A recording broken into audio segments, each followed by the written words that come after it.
kind of like you feel like you need to do something. Like someone's grabbing you by the shirt, and you're just like, okay, yeah, we're like, yeah, you're going on this path, right? And it's crazy because like, why? Like, and this is something that literally just hit me.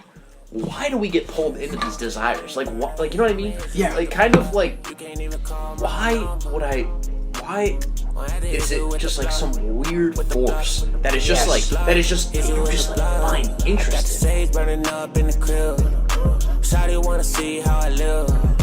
But I gotta see what a vibe like. You know that it come for good the whole night. Pain on a young nigga's mind.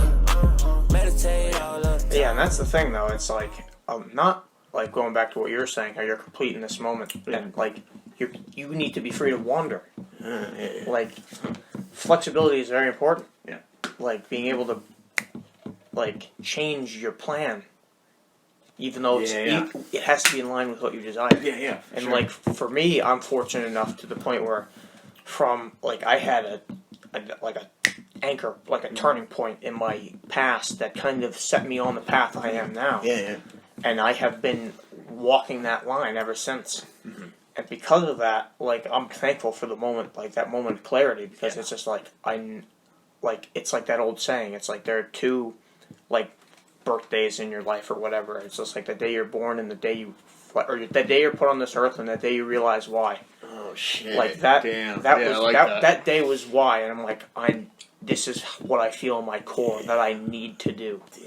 And that is like completely in tune with my authenticity. Is that mission? Yeah. And that's why I don't like let any minor distractions. The way I kind of describe it, as far as like analogy wise, I suppose, I'm like a spaceship through an asteroid field. There's potential problems all around me that could alter the course of my trajectory. Yeah, forever. But I don't necessarily have to let it. Mm-hmm. Yeah, because you're in control of how you respond to those obstacles. I'm steering the ship. Yeah, dude. You're fucking... Yeah. And the root is that desire. Yeah. Yeah, and a desire is, like you said, a need, right? I mean, like, need meaning not like a basic need, but like, kind of like you feel like you need to do something. Like, someone's grabbing you by the shirt, and you're just like, okay, yeah, we're like, yeah, you're going on this path, right? Mm-hmm.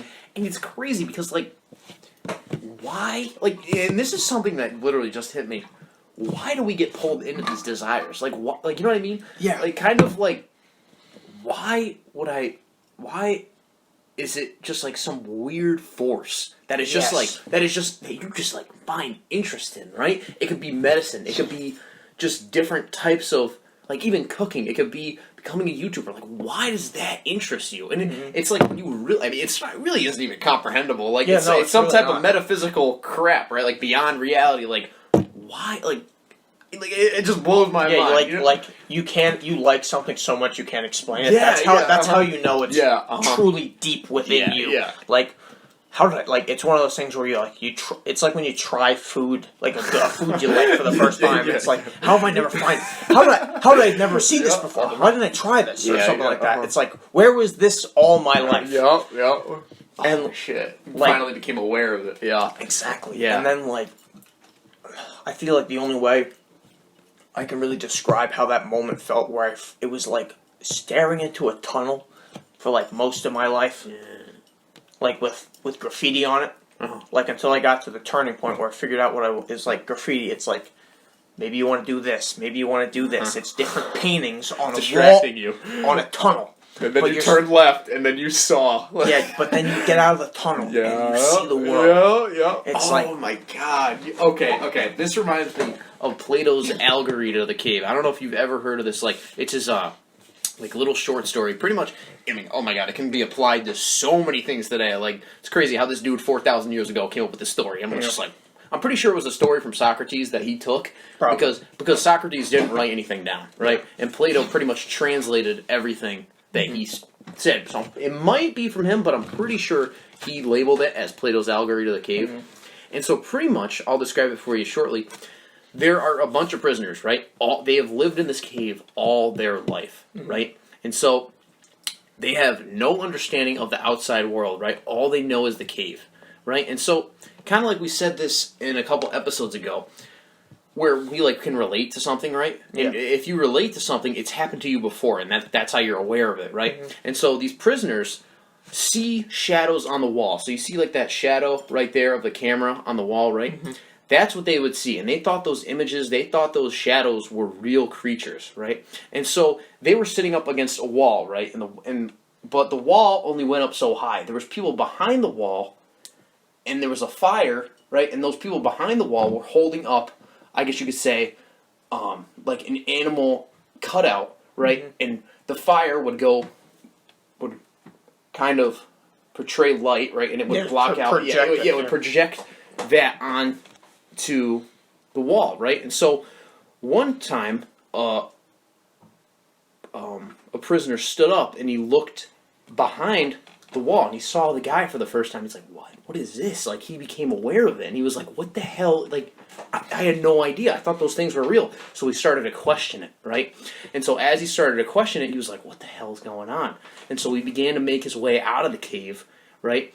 And he saw the light for the first time. He's like, "What the hell is that?" And it pulled him towards the light, right? And that that discovery, that kind of pull towards something new that he's not used to, right? And so as he made his way out of the cave, he found the real world, right? He saw trees that looked like shadows on the wall, and he saw them for the real trees, right? Compared to shadows on the wall, and it completely changed his perspective in life, right?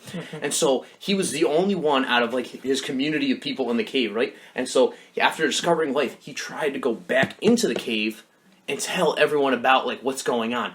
But these prisoners, right, these cave dwellers, didn't believe him, right? Because they're like, "What the hell are you talking about, dude?" And that was their collective belief system, right? And so when someone tried to come up on them, when someone tried to come up and said like, "Okay, this is what's actually going on," they're like, "No, dude, that's not happening because all we know is the shadows on the wall. We don't know about this outer reality, this real world that you're talking about." So they ended up killing him because they thought he was insane. And so, kind of with these desires, right? When you relate this back to desires that are inexplainable, that when we try to explain to people, they're like, why the hell are you doing this? Why the hell are you doing this? And they're just like, "Dude, you're weird. I don't want to be associated with you. I don't want to be around you anymore." And it's kind of like, when you try and describe these desires to people, kind of like the cave dweller that went outside, people won't understand you because they've never had that experience before. Yeah. Right? And it's like, that desire that he had to get to question, to get out of the cave, to discover something new, to step outside of his comfort zone, even though it's not a real story, but like you can kind of see where it's going, right? Yeah. And just, I mean, it's just crazy because like what you said with the graffiti in the tunnel, right? And you turn to your left and all distractions were gone. All that fake illusion bullshit that you thought was going to help you didn't actually help you, right? And then you saw that vision for the first time and you were like, "Dude, I need to do this." Yeah, exactly. It's like once you see the light, it exposes the shadows that the puppets were creating for you. Yeah, 100%. And it's like you can't fucking get tied. You can't be distracted by the puppet show. When you shadows on the wall. Watch the hands. Don't watch the mouth, watch the hands. Yeah, dude. And sometimes the hands will lead you astray. Yeah. And it's crazy because we only kind of venture into things that we know, right?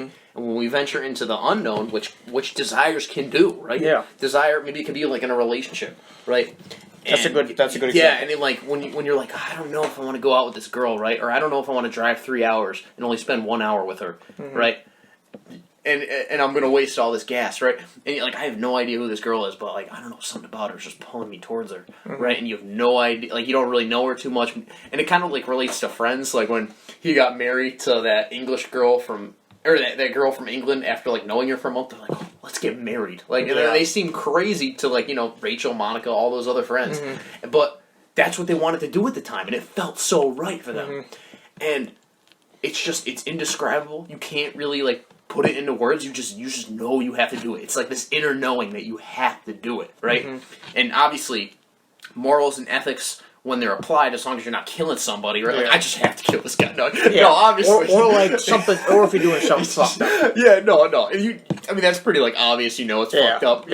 but it's like something you can't really put into words. And like desire, like you said, it's a double-edged sword. It can be so great, but it can also pull you into such bad shit. Yeah, exactly. I got the sage burning up in the crib. Shawty wanna see how I live.